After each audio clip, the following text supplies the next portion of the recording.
On the Talkback Show, on the radio, or whatever audiovisual device you choose to use. Welcome to the GBC podcast, where we talk about the Packers and our hometown of Green Bay. This is episode 55, created on October 2nd, 2023. I'm John. I'm in Appleton, Wisconsin. Along with me, Jeff in Minnesota and Neil on the East Coast. Say hello, gentlemen, and tell us what you're drinking. It is a lovely fall day today. It is winemaking season. I am drinking the last of my 2020 vintage, but also importantly, there's going to be a lot of whining in this show today. Well, I'm going to stay with that theme. So I bought this specifically for this show. I've got from Une Année Brewery, Airing of Grievances. Okay, it's a 2022 Belgian-inspired Imperial Stout, but Airing of Grievances. I didn't even think of going with a theme. I just grabbed the Eagle Brewery Banana Bread beer. So I'm actually having a beer tonight. Banana bread tastes like shit, so I think you got the right theme as well, John. It tastes just fine, Neil. All right, you can find us on YouTube and Twitter at Green Bay Chat and Facebook at the GBC Podcast, Green Bay Chat. And just the audio is available on Spotify by searching for Green Bay Chat. Well, what are our topics? Yes, we are going to be revisiting that Thursday night football matchup that was on Amazon Prime, a sea of Honolulu blue in Lambeau Field, if you will. We'll take a look around the league in week 4 and what some other teams have been up to, if anything good. And then, of course, there is week 5 right around the corner. We've got Monday Night Football in Vegas, baby. But as for right now, I got to tell you guys, I have been so discombobulated over the last few days because of this schedule. The quick turnaround time that 4 days between games messed me up. Saturday night, someone asked me about announcing one of the high school football games that I did. I couldn't remember what I did the night before because that game had me all messed up. I was like, oh, no, we're a week off. That was a week ago that it was homecoming. Yeah, I've been thrown off by this. And now the next game isn't until Monday. I just can't imagine what the players are going through. Hopefully they can get their heads on straight because it was not a good game on Thursday night, Neil, was it? 206-1 before we started a drive that actually did something. 284 yards to 21 in the first half, Detroit versus Green Bay. I think that's all you need to say as a starting point. We're just pacing ourselves. Yeah, we got to stop pacing ourselves as far as the offense is concerned. I think one of the most disconcerting parts of that game is you look at the first drive Detroit had, and we were all ecstatic. We got that turnover. We got the ball in fabulous territory. Detroit's 16-yard line for our first drive. This was a perfect start for that game against Detroit after having not beaten them for several games in a row. We now had that hot starting point. And what did we do? 3 and out. No yards on 3 plays. Incompletion, sack for -9. We compensated with that with a 9-yard pass, but fundamentally 0 yards on offense the first drive. And that was actually better than our second drive on offense where we went -11. Went with another 3 and out, interception, 3 and out, before finally getting 16 yards on our last drive of the first half. So was this a case where young team, nervous, short week, not prepared, All the of the coach above. didn't prepare them, or they just collectively all had their heads up their ass? I stated in my season preview that I thought that we were going to have a couple games where we were under the primetime lights, where the moment caught up with the players. And I think it is absolutely clear that the moment caught up with the players in this week. I think that is the best explanation for how we shit the bed so badly in this game. Not getting too far ahead, I know, like at the end, it was just like, was there anything good that came out of this? After the game, we texted and you know, Neil, you had a couple things, but I mean, just overall, it was just so weird. And well, plus, which was super, super, super unusual, all the damn blue in the crowd, right?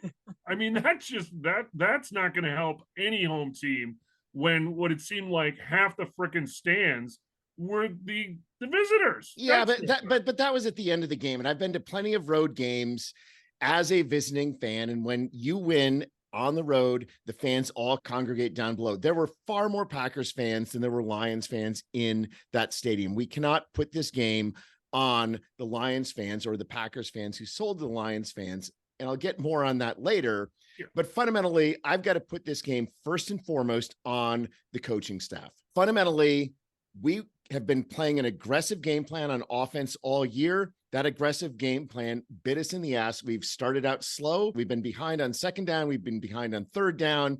And this is the game where that really got us. We were too far behind by the time that it was a chance that we were going to catch up. Live by the sword, die by the sword. We died by the sword in the first half there, and that put us too far behind to do anything. Who would have thought that they couldn't run even just the most rudimentary of plays? And then when they would throw in a little trickeration, which just made things worse, they could not, for whatever reason, they just couldn't execute the most simple play or not the most simple play. And unfortunately, some injuries play into that. And then, oh, by the way, the Lions defensive front, they're pretty good.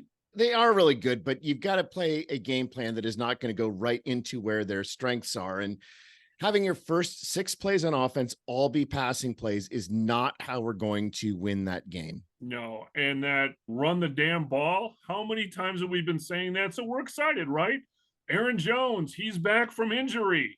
Well, shit, how many times did we see Aaron Jones, Neil? He had 20 plays on the field. He had 5 touches on running the ball, and he had 1 touch receiving. John, do you think that's going to get the job done? Well, I think part of that, though, too, Jeff, is they had to have been easing him back into the game as well. I feel like him only getting the 20 plays was by design, but you're right. It's just getting into a rhythm that this team wasn't able to do. But to answer your question, even from the beginning, it was just an all of the above. Neil's right. Coaching, preparation, short week, young team. I'm not going to throw the blame on the crowd either. You play in front of a crowd or you don't play in front of a crowd. And there's only been one season that we know of where we didn't play in front of crowds, right?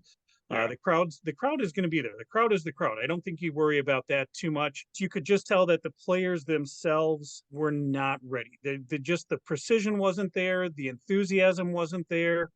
The motivation wasn't there. It just seemed like a lot of standing around, guys getting pushed around, like you said, on the offensive line, not doing the pushing, just a little bit of everything. And then every once in a while, we get a spectacular play. Right. Yeah. I mean, the Jaden Reed catch, the obviously the Watson touchdown, we get a play here and there that's like, okay, spark, there's some life, let's go. But just there was not enough good to outweigh what went wrong on Thursday night. To circle back, what Neil had said, and this provided some, I guess, a positive from the outcome. They didn't quit. The team did not quit. And that's coaching. But that you've got this collection of really, really good players. I mean, there were some games yesterday that it was bad. I mean, I never got that sense at this game of just like almost like a hopelessness, like, holy God, this is futile. That wasn't the case. There were glimmers of hope. Jeff, you should look back at our text message thread because there was a lot of futile thoughts in that second quarter.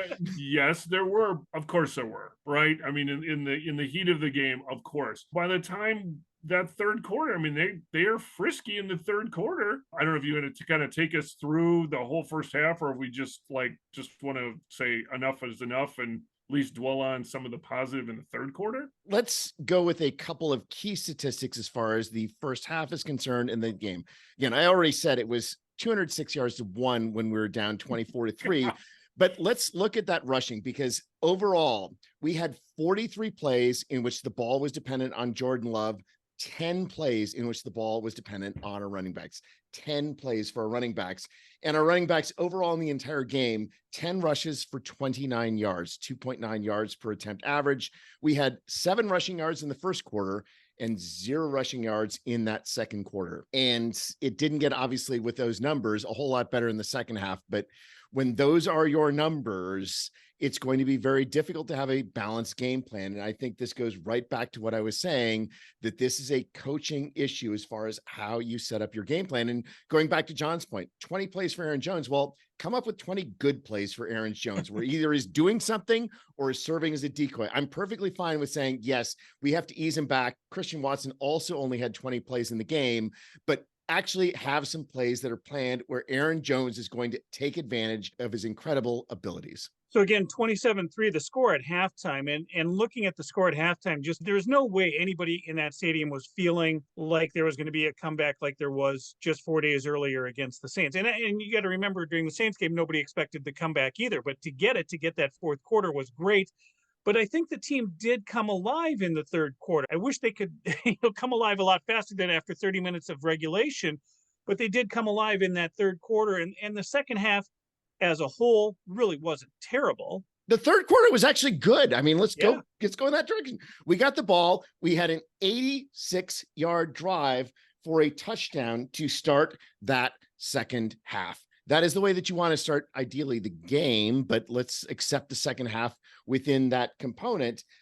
You could argue why we had to go 86 yards, but in the third quarter, the Packers had 8 first downs to 1 for Detroit. We essentially reversed the trend of the first half in that third quarter. In the third quarter, the Packers had 139 yards to 17 yards for Detroit. And in the third quarter, Detroit also had 6 penalties for 55 yards. 123 passing yards for Jordan Love, 7 of 13, and a touchdown. That was actually a really good third quarter. And oh, by the way, once we scored that touchdown, we kept the foot on the pedal and got that beautiful 2-point conversion as well. The 2-point conversion was great with the momentum. And certainly from a math and statistical standpoint, it made sense. And now you're looking at that score went from 27-3 to 27-11. It's like, oh, we're down 16.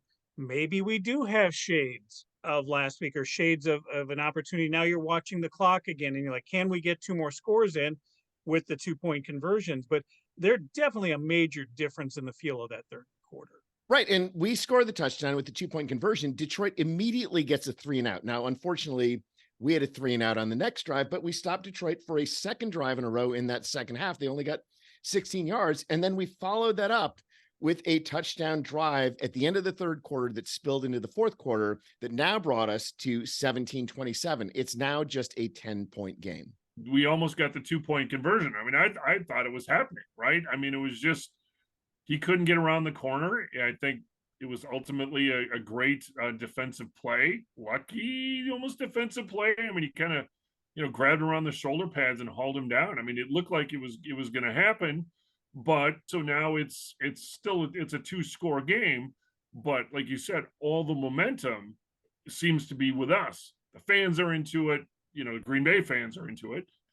And there were a lot more Packers fans than Lions fans. I know that. I'm just tired of this talking point that the Lions fans took over the stadium. They took over at the end like any good road fans do. Yes. Road fans will take over a stadium at the end. I hope to be doing that in Denver in 3 weeks. But the fact that during the game, there was still, you could hear, "Let's go Lions" chant. Let's put it this way. There was enough of a critical mass there, or if you could hear them on the broadcast. So fourth quarter, but now things start to unravel a wee bit, wouldn't you say? Fundamentally, our defense was gassed. I'll go into some of the statistics about why so many key players on our defense is gassed, but we got to within 10 points. And the problem is Detroit went on a 14-play, 75-yard drive in the end that at one point looked like we were going to stop it. They got to a 4th and 3 at the Green Bay 12. They were going for a field goal. And so this looks like a perfect situation. We did not, it was a bend but not break situation, which I generally hate at some level, but fundamentally we bent but did not break. We kept them. They were going to kick the field goal. It was going to be a 13-point game. Well, they did kick the field goal. Oh yeah, they're going into that commercial break. It was like, oh my gosh, we can win this game by 1. We're down 13. Let's get going. Let's get 2 scores here. And during that commercial break, it just all changed. They came back with the penalty review on Walker. Yeah, that was unexpected. You rarely see points come off the board. Yeah, it was a done deal. The field goal was kicked. Everybody was all set. And then we had Mr. Walker's infraction. I think with that too, you said already, Neil, the defense was gassed there in that second half. And after that, it's like a great sigh of relief for the defense. We were walking off the field with a field goal. And now, oh shit, we got to walk back on and play hard again. I don't think they were ready to come back onto the field there. And it definitely showed the way Detroit quickly got into the end zone. Yeah, that has to be just absolute. I mean, I was demoralized, right? I mean, I can't even imagine what that's like as a player to like think that the field goal's done. You're walking off the field and oh shit, we've got to go on a goal line stand now. But we did actually hold them still, right? They ran for 3 yards. We pushed them back 4 yards. They ran for 6, but they had to go for it on a 4th and 1 to score that touchdown that made it a 3-score game. They still had to go and make some plays. We still made some plays in order to give ourselves a chance. And I think that it was a 14-play drive. And at play 14, that's where that 1 yard is going to be essentially unstoppable. Was that play too? I mean, if they hadn't already put a stamp on it, it was that play that definitely showed that Detroit was the better team. And they've been the better team a few times now. And like we said, I even said during the season preview, I didn't think that this was going to be a Packer win. And it's just because of that. We just have not been able to show that we can play against, believe it or not, the Detroit Lions. And they are playing good football, and they really have been bringing their best for Green Bay. So we can't come out with a half-assed performance in the first half like we did. Or an unprepared performance, or a young team performance, because unfortunately Detroit sort of has gone through those growing pains, and certainly Dan Campbell had these guys whipped up. They wanted it more. If you want to talk about how a team builds and how a team grows under a system and things like that, definitely they're a couple of years ahead of us right now because of having Jared Goff at quarterback, having Campbell as their coach, having a defense that's really starting to gel. They're playing really well. We're at square one effectively still, even though our quarterback is older. This is really his first season on the field, right? And we've got a young team around him. So yeah, we are building, and we are a step behind them. Just like I said, we're a step behind probably the Atlanta Falcons as well, and we'll find ourselves a step behind some other teams. But as the season goes on, this team has to be able to show that they can grow. I really feel like they recessed in this game. This was a paltry performance compared to the first three matchups. Well, and this is where you've got, although this goes back to the defense, I'm not going to say, we're going to fire Joe Barry. Okay, I'm not, but you can. You probably should.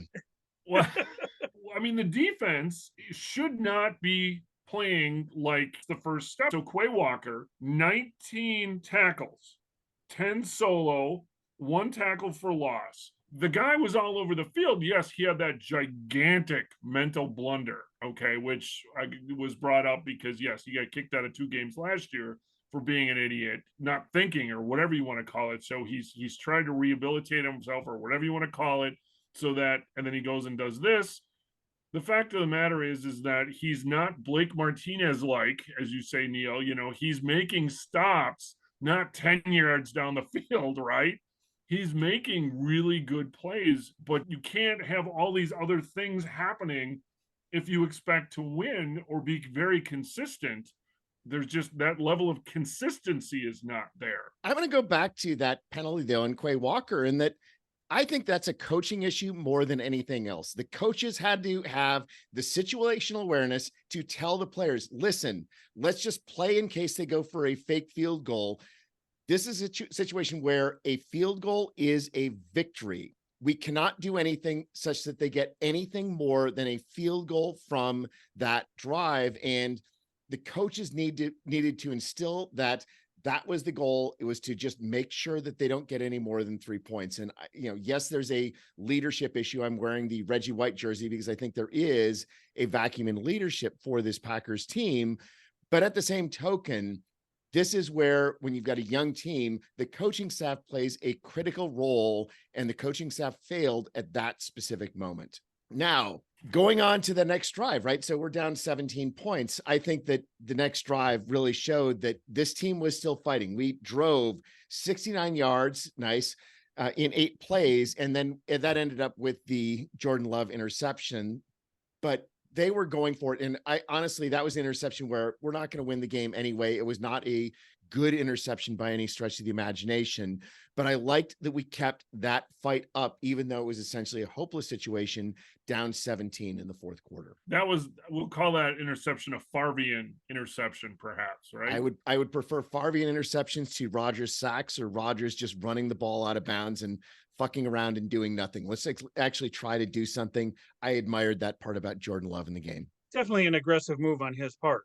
So this was sort of the Jekyll and Hyde of the whole night, though, because oftentimes Love held onto the ball too long, very Rodgers-like. He was looking for his progression, but the offensive line wasn't holding up. And so again, I would say more this is inexperience on Love's part, or the play calling wasn't such where, he's being told, okay, if you make 1 or 2 reads and it's not there, throw the damn thing away. Don't sit back there and get hit, get sacked, make your offensive line work harder. I was looking for something like that, but that didn't really happen until they had really good success or more success in the third quarter, and then again sort of regressed in the fourth quarter then. Did Love even have time to decide to throw the ball away, though? I mean, it was brutal. It was absolutely brutal as far as the line. Love was sacked 5 times in the game and hit 11 times overall. There was a lot of the game where we did not have an outlet pass that was going to give him the chance as a check down. And I think that's really part of the play calling element of the game that was most frustrating, is that essentially it was home run or bust. And when you've got this very good defensive line and this very inexperienced offensive line that was really struggling, you've got to be doing something different to give your quarterback a chance. And I don't think we gave our quarterback the chance that we needed to in the first half. One additional point on that. One thing that I'm still not seeing, either from the play calls or the players themselves, is we drafted 2 tight ends high in the draft this year. Okay. They're inexperienced. So one gets concussed. So Musgrave goes out with a concussion. So Tucker Kraft is in there. But why can't we, or what I'm looking for is run that tight end, have them block, whatever, just get in somebody's way, go 6 yards down the field and turn around. Why is that not happening? Because that's sort of your safety valve. If Love can get comfortable with the tight ends and get something like that, because then those are positive yards down the field. I mean, it's not throwing out these side flare passes to the running backs, and if the blocking's not there, they get killed, which is what happened to Aaron Jones a couple times. I'd like to see things like that, sort of the evolution of the play calling, change a little bit to recognize things like that. And just a shout out to Josiah DeGuara, who had one of his best games actually as a Green Bay Packer. He had a really important series of plays as far as advancing and getting first downs. But I think that's a lead into the element of how we did not evolve in our game plan. Looking at the numbers of snaps for our players, we had 57 offensive plays as accumulated by Pro Football Reference. We had 57 snaps by Josh Myers, Rasheed Walker, Royce Newman, John Runyon, and Zach Tom. 57 by those, 0 by any other offensive lineman. If you're having problems running the ball, you've got to be doing something different. Do a 6 offensive linemen. When we saw that the interior of our line and Rasheed Walker were so ineffective, let's go and try somebody else. Let's give somebody a rest. Let's do something. Nyman, Ryan, whatever. We've got to try something different. And we did the exact same thing throughout the game. Looking at our tight ends, we had 36 snaps for DeGuara, a handful for all of the other players. Again, on these 57 counted plays, we had 69 total snaps as far as our tight ends are concerned. At most, we had 12 snaps in which we had 2 tight ends. We had 0 snaps that were 3 tight ends. We didn't do those things that would allow us potentially the opportunity to either move the ball with running or alternatively to do the things Jeff mentioned, which is, some short passes to our tight ends. You've got to have the players on the field that are going to give you the ability to do that. The snap counts tell us our offensive game plan did not give us the opportunity to adjust to what Detroit was doing and beating us with. Was that kind of a function of that the hope was that Jordan Love was going to sort of figure this out, or that he was going to take off and run? I mean, these are rhetorical, obviously, at this point, but I mean, so I wonder why that wasn't formulated. Say, oh shit, we're getting our ass handed to us. So here's a bunch of other stuff we can do. And as Matt LaFleur said in post game now, doing the same thing is silly, or, some combination thereof. Basically, just you keep banging your head against the wall. It's not going to change anything. But why intra game was that not happening? There's been a lot of anti-Joe Barry vitriol during and after this game. And the fact of the matter is, I think Adam Stenavich really deserves a lot more criticism, a lot more attention to what he is or what he is not doing, because LaFleur is essentially serving as a cover for our offensive coordinator. And when this is what our game plan is, when we don't make those changes in game, Adam Stenavich is the person who should be front and center for the blame for that. We are indeed airing of the grievances. Well, let's move on to game planning on the other side. We talked about Quay Walker in that special teams play, but the way that the snaps were counted by Pro Football Focus, we had 75 defensive snaps. Quay Walker played all 75 of those defensive snaps, in addition to 7 special team snaps. And this sort of sounds like high school football, where you've got this one just incredible player. You're going to play him every play on offense, play them every play on defense, but you know what? They'll take those players off for special teams. And I would argue that Quay Walker never should have been on that special teams play, and they should have rotated him out throughout the game. I will also add that Darnell Savage, Rasul Douglas, and Jonathan Ford all also had 75 snaps. All 4 of those defensive players were not rotated at all. They played every single one of those snaps. And again, 75 defensive plays. I'm sorry, the human body is not built for doing that at the highest level and performing at your best for 75 plays in a game. You've got to recognize the human nature of the game. You've got to rotate people out in order to give them the chance to perform at their best. And yes, Quay Walker had 19 tackles. He had an incredible game, but you've got to be able to give us a better chance of having all of our players do well. You've got to rotate a little bit more than that in order to win the game, especially when the other team is dominating time of possession, as Detroit did. That's crazy. Oh my God.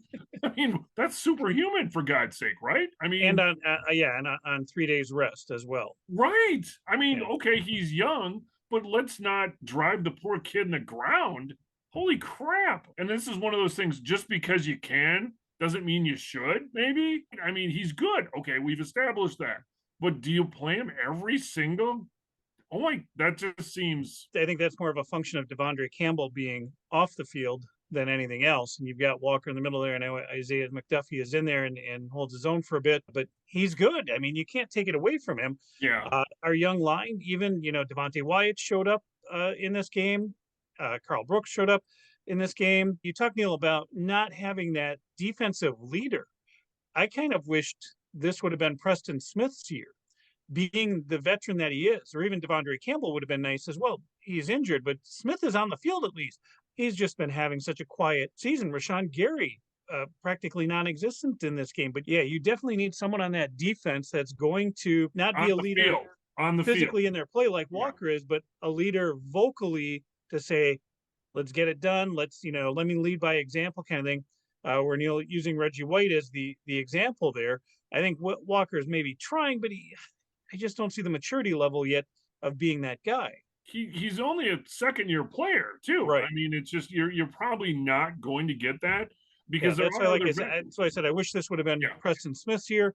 Even Kenny Clark, I don't know why, but Kenny, I think is just, he's a, speak softly and carry a big stick kind of guy. I think he talk a little louder. He certainly has earned the right. But even going back to Rashawn Gary, right? So Gary also had a really good game as far as pressures are concerned, but he's still on that 20 snap count. So basically Walker, Gary, and Jones all were limited to 20 snaps each. And I think that limits what you can do. But yes, that does not address the vocalness element that you're talking about, John. And absolutely, we need somebody who's going to be vocal, but also somebody who's going to be able to have the gravitas as a player that other players are going to listen to him. Got all these high round draft choices on defense. These are not players that are coming from small schools and things like that. So you'd think that at some point, somebody that's played for Alabama, that's played for Georgia, that's played for these championship teams even, is going to either know what that's like or to step up or to do it themselves. I think that's really what's key here. And foreshadow a little bit, I'm going to talk about that actually for Super Bowl II. Now, it was a different era. Things were different. But there's a very specific piece in there where the players say, okay, we're going to do this and sort of take control of our destiny, so to speak, of the game. And obviously, Super Bowl is a reasonably large game in which to do this. But even on a Thursday night game, it's rather important. It's a national stage. It is for the division or the NFC North lead. So yes, somebody needs to step up, and we didn't see that. Clearly, we saw really the antithesis of that. To be fair, Rashawn Gary went to Michigan, so it's not like he has leadership in big games. Nice. I was going to say, at this level, though, when you get to your top tier players and on defense, even, you have two types of players. You're either a super freak athlete that your whole life you've been the guy who just runs around, does whatever he wants, makes everything happen. Or you're there because you are really good at doing what you're told to do, and you've had good coaching along the way, and coaches who know how to move those chess pieces about and say, this is your job. Mm-hmm. This is your job. And the reason your job is this and his job is that is because your jobs are going to come together. Don't think about it, just do what you're being told. And I think we've got a lot of those types of players on this team. You know, the draft capital was used to get those types of players on this team. So now you have to say, do we have a really smart person who is coaching them to do that? And we've already said, no, we don't think so. Neil, I would rather fire Joe Barry than try to revamp the entire ticket scheme of who gets to buy tickets to a Thursday night game, because it makes more sense. Yeah, Joe Barry has proven his abilities over the year, and I'm sorry, but like there was a photo that was shared. Detroit had the ball on our 2-yard line, and we had 2 down linemen. I'm sorry, there is never a situation where the other team having the ball at your 2 and 2 down linemen is the right situation. It's you see things like that, and it's just impossible to say that Joe Barry is the right guy for this job. His defenses technically are ranked better than they were when he was in Detroit. That's 15 years not ago? Not anymore. Not saying much, right? That's not a positive here. That is clearly not. This was game 4. Okay, so we've got 13 more, boys and girls. But quite What frankly, Jeff, changes? when you look at the record, they're 2-2. All three Right. of us expected them to be 2-2 at this point. Agreed. You know, we should A, be ecstatic that we're good prognosticators, and B, be ecstatic because this is a team that won 2 games. You know, this is a young team that, you know, a lot of people said this is a 6-win team. And if that's the case, hey, we're a third of the way there. So for them to have 2 wins right now, to be 2-2 going into Las Vegas, having a cakewalk of a month in October, I think they're sitting where we wanted them to be sitting. And we're not in a situation like Bears fans where we're already looking at, hey, we've got the number 1 and the number 2 pick in the draft in this upcoming year. It's a good thing. Fundamentally, we are excited about the potential of this team. We're frustrated when they're not hitting their potential. We're frustrated when coaching in particular doesn't seem to be leading them to achieve their potential. But we can see that potential there. And because we can see the potential, all of these other things are just driving us nuts. Right. And it's just too many little things. It's lots and lots of little things here and there. And then, like we said, we get the flashes of brilliance. We get the exciting plays. We get the aggressive plays that work out. All right. But despite all that, Jeff, we got 2 field goals. Yeah, we did. Yay. And we maybe don't have to think about going for 2 after every touchdown or every, that we score. I still think we should, but that's a separate question. But has our kicker missed anything yet this year in 4 games? No, John, he is not. However, I mean, in the preseason, was that your biggest concern coming into this season, was what the kicker was going to do? I don't think that's a fair question. However, I want to segue to Neil. I've been waiting for this. So we were watching the game, and just why in the hell do the asshats run the ball out when it's 4, 5, 6 yards deep in the end zone? Catch the ball. And to be fair, it's better than last game where we ran it out from 8 and 9 yards back in the end zone. Catch the ball or let it go. Put your arms out like all the other. Just don't touch the ball. Let it go in. Get a touchback. Start at that magical yard line, the 25-yard line. Neil, where do we usually start? And how many yards did we lose because of those brilliant maneuvers? Do you want to be happy? Keyshawn Nixon had 5 returns for 116 yards, so 23.2 yards per kickoff return. First drive, Keyshawn Nixon got the ball at the 0, returned it to the 20. That's a net -5 because of the asshats. Second drive, he took it 2 yards deep, got it to the 20 That's another -4 yards for the asshats. Third kickoff return, took it 6 yards deep, got it out to the 21. Oh, and on top of that, there was a holding on the kickoff returns. We got the ball at the 10-yard line, -15 as far as the asshats on the kickoff return. We took a touchback on the next one, but then we went and on the next drive, took it 2 yards back, got it all the way out to the 41. Oh, wait, but there's a holding. So we got the ball at the 14. That's a -11. And then we had one more return, went 4 yards deep. We took it out to the 17. So on those kickoff returns, we lost 43 yards of field position compared to if we just let the ball go through the end zone. But that wasn't the only mistake by the asshats in the game. But wait, there's more. But wait, there's more, yeah. On the second drive, we got the ball at the 20. We had 3 plays. We went -6 yards, and we had the ball in the 14th. And then the asshats had a false start on Kingsley Enagbare. So we're punting from the 9-yard line. Detroit got the ball on the 45 after that punt. It was only a 55-yard short field for Detroit's second touchdown. So we've got -5 on the false start. Jaden Reed, who I love, but who I think should be playing just wide receiver and not punt return, even though he's electric. I think he's too valuable as a receiver to be playing punt return. He had the buff punt that cost us 6 yards. Quay Walker, we've already mentioned. Situational awareness as far as the special teams are concerned. Turned 3 points into 7, 5-yard penalty. But fundamentally, on all of those special teams plays, we had a net negative 59 yards, whether it was returning the ball too deep, whether it was penalties, whether it was muffed returns. We lost 59 yards of field position due to negative plays on 8 different plays by the asshats in that game. It's totally unexpected too, with as much as we talked up Rich Bisaccia and how he's been selecting players to play on special teams. Yeah, is there a bit of aggressiveness in letting Nixon, giving him the green light and letting him come out? Yes. But if the other 10 players can't do anything with it, it's not going to help. It's not fortuitous. I think that if this team could let the ball go in, like Jeff said, get a few touchbacks, and then surprise someone with a return. Hey, what, it's 6 yards, 7 yards deep. Now he's bringing it out. Every time he's bringing it out, it's no longer a surprise. Well, it's one of those things too, where it's like, this is just almost Sisyphean, right? I mean, if they're kicking it to the goal line, or if they're kicking it short, then yeah, if he's running back 20, 25 yards, fantastic. Yay, asshats. But if they're consistently kicking it in the end zone and you're trying to make something happen after 2 times, after 3 times, after 4 times, like I said, when they finally let it go for touchback, there was the Bronx cheer, right? I mean, it was evident.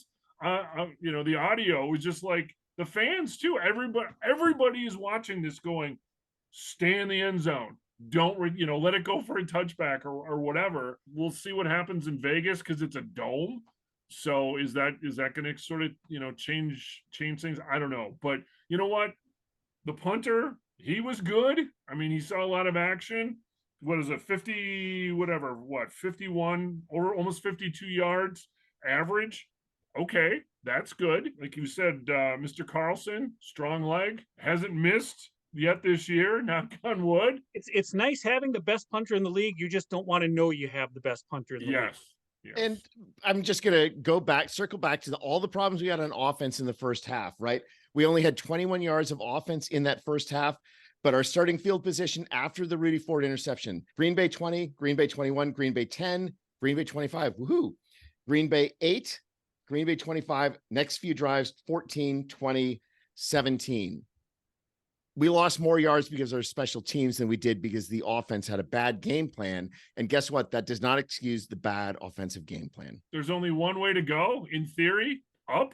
No, we can go anywhere. That's the thing. But I think our passion states that we are still optimistic about this team. Oh, yeah. Our frustration with this game is because of our optimism with the team. That's a good thing for Packers fans. I hope we retain this optimism the entire year. And at this point, there's a nice symmetry. I like the way when numbers kind of break down this way for the NFC North. We've got a 3-win team, a 2-win team, a 1-win team, and a team still showing up a goose egg. The Panthers and the Bears are still winless. They're going to match up in week 10. I really thought the Bears had a chance there, but they just can't seem to handle success in Chicago. Neil, what happened with the Chicago Bears here? So I watched a fair amount of that toilet bowl number 1 of the Broncos against the Bears. And I think the most amazing thing is that Justin Fields briefly looked competent. At one point, his stat line was 23 of 24 with 285 yards, 4 touchdowns, 0 interceptions. That's pretty incredible. It was a nice looking stat line for a while, but there's only one. They were up 28-7. Unfortunately, the game doesn't end when you're ahead 28-7. And yes, Field, there's a series of bad plays as far as the Bears are concerned. It goes to 28-28 in that Bears Broncos game. The Bears move the ball downfield and get to the Broncos 18-yard line, have a 4th and 1 play, and they decided we're going to do a running play, but we're not going to do it in a competent way. We're going to try, let's sort of throw it outside or anything like that. They could have kicked a field goal. They would have been up 31-28 with little time left for the Broncos. They didn't. Sort of more globally, they could have done just a quarterback sneak, and I think that would have been a better chance than their outside play. But one of the themes of this weekend is there are a lot of coaches who think that the tush push is going to work for them. I'm sorry, you don't have Jalen Hurts, and you don't have the Philadelphia Eagles offensive line. Don't just assume the tush push is going to work for you. But fundamentally, Broncos go down, and then they decide to go conservative. They kick the long field goal. The Bears still have a chance, but here is Justin Fields' numbers in potential game-winning drives. 30 of 62 attempts in potential game-winning drives for 80 yards, 0 touchdowns, 6 interceptions, and 3 fumbles. 9 turnovers, over 62 passing attempts, and only 80 yards. The Bears aren't going to win with Justin Fields playing like that. They're never going to have a game-winning drive. That's futility having Justin Fields as your quarterback, no matter what the numbers looked like at any point in the game. The other part of it, you mentioned the toilet bowl. It was the Panthers, the Vikings. The Vikings now have 1 win on the season. Jeff, are Vikings fans insufferable now because of that? They finally got one up there. Well, I tell you, early on, didn't look good for the Vikings. You know, they were moving the ball. Kirk Cousins then decided to throw a pass to the opposite team on the goal line.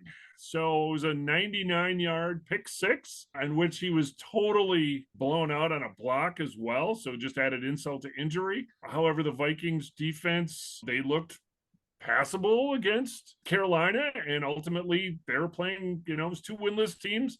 Somebody had to win, so the Vikings came out on top. Yeah, but the Panthers made a number of very curious decisions down at the end of that game, and they demonstrated why they're a 0-4 team. I can't give the Vikings that much credit when the Panthers looked so terrible as well. So Neil, you actually admit to watching that game? I've got Sunday ticket. I will switch between games at will. Carolina probably not as far as we expected. They apparently needed more than just a quarterback to help them out, or maybe I don't know if they changed their strategy for the season with their young quarterback, but Carolina not lighting things up as we expected. Now, on the other side of the coin, the Philadelphia Eagles, the San Francisco 49ers, they are the only undefeated teams in the league. Those 2 teams will match up in week 13. We don't need to talk about those. We want to talk about Neil's favorite, most electric, exciting team in the league that he has picked and he is going to stand by, even though they shit the bed against the Arizona Cardinals. Neil, how are the Cowboys doing? They're not the most electric team in the league. They're the most electric team in the NFC. But I said last week, they had a hangover against Arizona. Fundamentally, they had a major ACL injury to their defensive leader. They came back 38-3. It's the biggest ever loss for a Bill Belichick team. They look strong in offense. They look strong in defense. Dak, 28 of 34. So any criticisms of Dak, I think you can make whatever criticism you want, of course, but he played the game that he needed to do. The rushing, they had 124 yards rushing. Dallas is a good team. And I think that it is not in anyone's favor to ignore Dallas as a team this year from the NFC. Now, whether they can beat Buffalo or Miami or somebody else in the AFC is a separate question, but Dallas is a really good team. They showed that resiliency that you would expect a good team to show. But don't you think, Neil, that their defense is really carrying it and Dak Prescott is just more of a game manager? They had almost 400 yards of offense. I don't think you can say just that. Mike McCarthy had a good game plan as well. And I think seeing Mike McCarthy actually evolve and consistently make good game plans, granted, it's still the regular season. We'll see what he does in the playoffs, but he's still a good coach in the end. And a quick peek at the AFC. You mentioned both the Bills and the Dolphins. Dolphins with the big hangover. They were in it for a little bit against Buffalo. Buffalo gets the win. I'm sorry, John. I disagree with that assessment. Buffalo took control of that game. That's the game that I watched most. Buffalo took control. It was a back and forth game early. Buffalo had a great game. I don't think we should dismiss Miami as we scored 70 against the shitty Denver Broncos. It's that they tried and Buffalo is just better at home, to be fair, but Buffalo is just a better team. And for as good as Buffalo is playing, what's going on in Cincinnati? Why cannot Cincinnati put anything together? Yeah, that's a big mystery. I mean, there's a lot of people in Cincinnati and that surrounding area. I mean, they had really high expectations and they have not been able to put anything together. Once again, T. Higgins, my fantasy wide receiver. Jeff, nobody cares about your fantasy team. You got to follow it up, shit. Come on. You can't just let us hang on that. You got to have a follow-up. I got nothing. You're right. All right. The other two AFC teams we've been keeping an eye on because it's the month of October, the Denver Broncos, Las Vegas Raiders. You know, we're hoping for the Broncos to continue to underperform so that those ticket prices keep driving down. The Las Vegas Raiders, who I'm sure I will call the Oakland Raiders at least one time in the next couple of weeks. But the Raiders 1-3 now going into this. So we've got week 5 coming up here. It's Vegas, baby. I'm kind of glad that we chose not to go to Las Vegas, just looking at, again, ticket prices, playing prices, hotel prices, and two teams that are definitely still underperforming as it is. But it's Monday Night Football and it's Las Vegas. I think that something's got to give coming up this week. It looks like we could still have a good game, even though it's not a marquee matchup for the week. It's been an interesting season for those Raiders. So they beat Denver in week 1. They got crushed by Buffalo. They lost to Pittsburgh in a game that I watched in the airport, and I just didn't understand how that happened. But they were really frisky against the Clippers last week. It was a game where you start out and you watch the game at the beginning and you think, wow, the Chargers are just going to be a dominant team. And they just kept fighting. And that fight that they showed is something that I'm a little bit worried about as far as the game is concerned. Now, having said that, they did have Aiden O'Connell rather than Jimmy Garoppolo, but Aiden O'Connell was sacked 7 times. So they've definitely got weaknesses, but Josh Jacobs had 139 overall yards running and passing. Devontae was fabulous at the end of that game. Absolutely fabulous. And so they've got pieces that could be a real problem as far as this team. But globally, looking at their team, we're really 2 evenly matched teams. Well, and you wonder if Devontae might have, I'm sure, if he's healthy, I think that's going to be a big key. But I mean, is he going to have just a little bit of a chip on his shoulder? Certainly something that he's going to really want to perform, throw him the damn ball, right? I mean, he's going to want the ball every snap. Yeah, he's going to want the ball, but he's got, somebody who's questionable throwing him the ball. And even if Jimmy G is back. So you look at statistics on the year, Jordan Love right now is down to 21st in overall QBR, while Jimmy G is 20th. By traditional passer rating, Love is 19th, Jimmy G is 23rd. So even if Jimmy G is there, it's not like they've got an advantage at their quarterback. And yes, Devontae is amazing. He is 8th in the NFL in 397 yards receiving, despite the quarterback he has throwing him the ball. But still, they've got limitations. And looking globally at offensive numbers, defensive numbers, it doesn't really matter. We're evenly matched.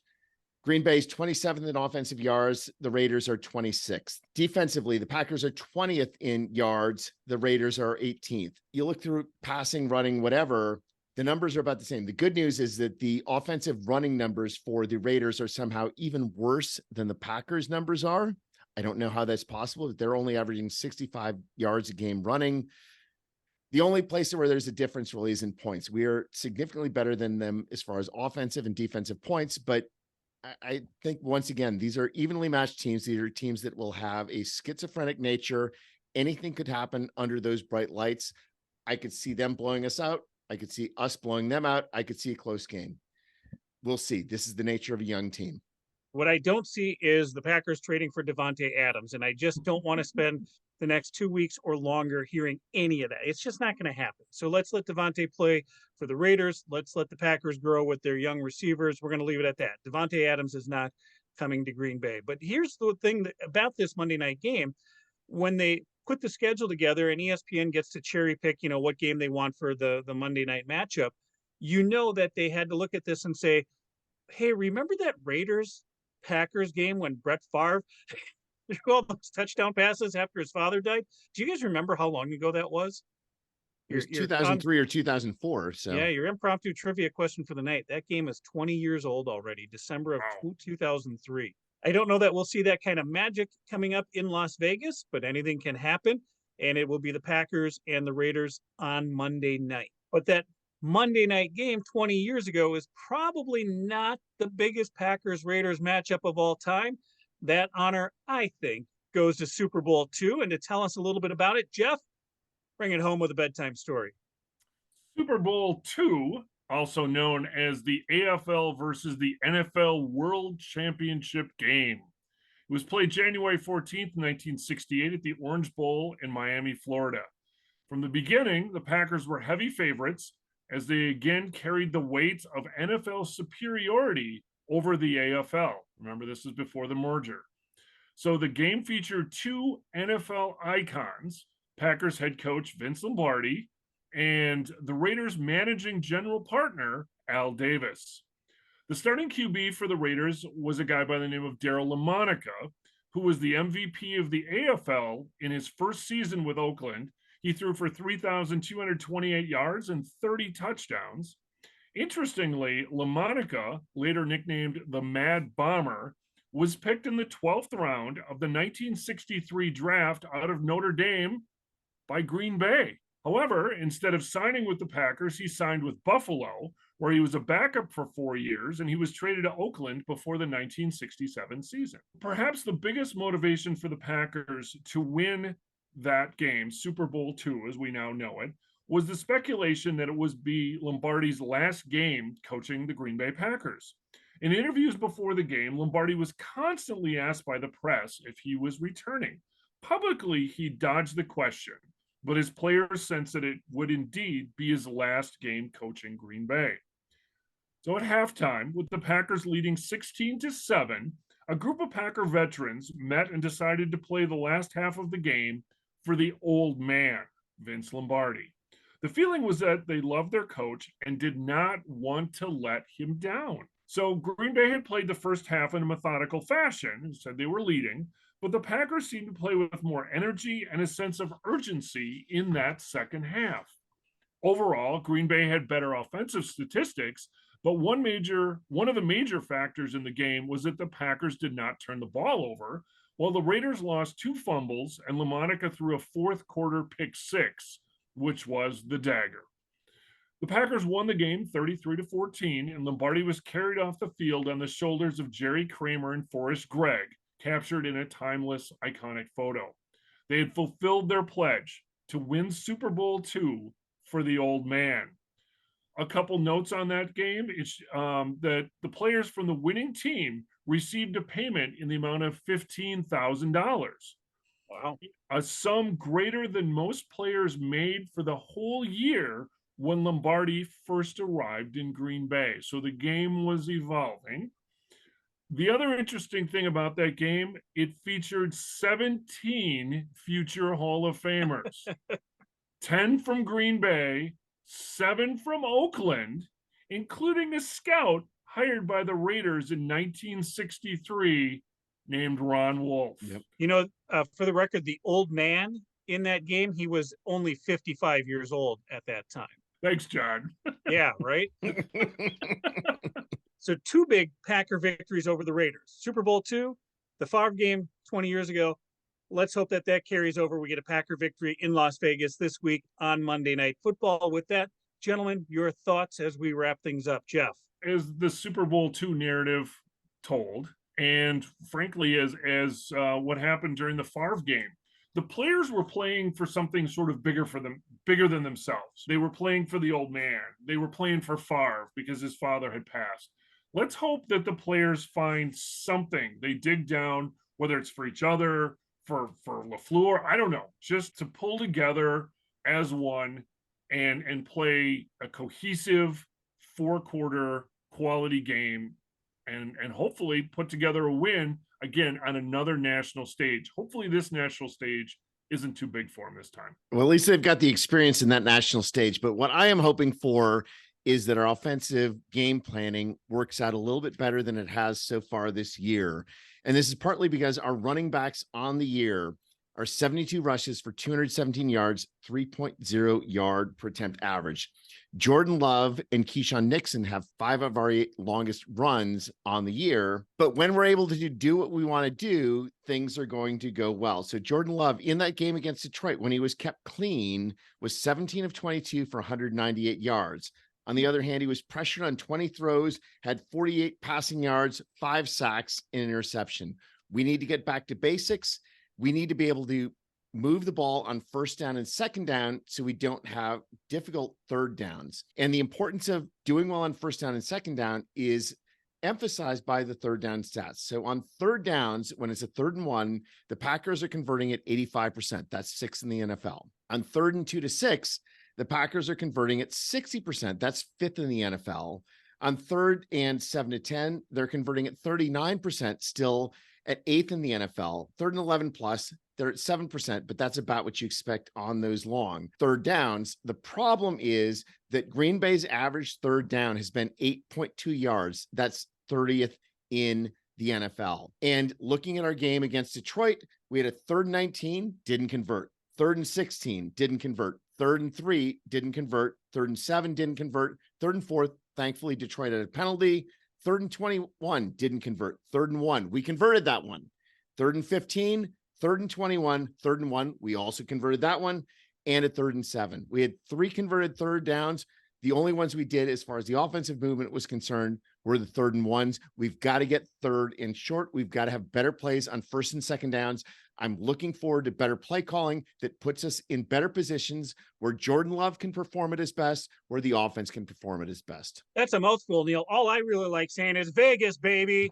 And with that said, a lot of people like to spend a lot of money in Vegas. And Jeff, I think if we had gone, I wouldn't have spent my money in the casinos. I probably would have been trying to get into the Sphere because U2 opened up their residency. The Sphere is now open. Opening night, they played Achtung, baby. Wow. Beginning to end. I know. You're excited. Feel these nipples. All right. If you're watching us on YouTube, then please hit subscribe and leave a comment. Find the GBC podcast at Green Bay Chat. That's all one word, Green Bay Chat. We are on Twitter, Instagram, TikTok, Snapchat, and Spotify, and on Facebook at the GBC podcast, Green Bay Chat. And may you fully appreciate the magnitude of your impending good fortune. Thanks for joining us. Good night.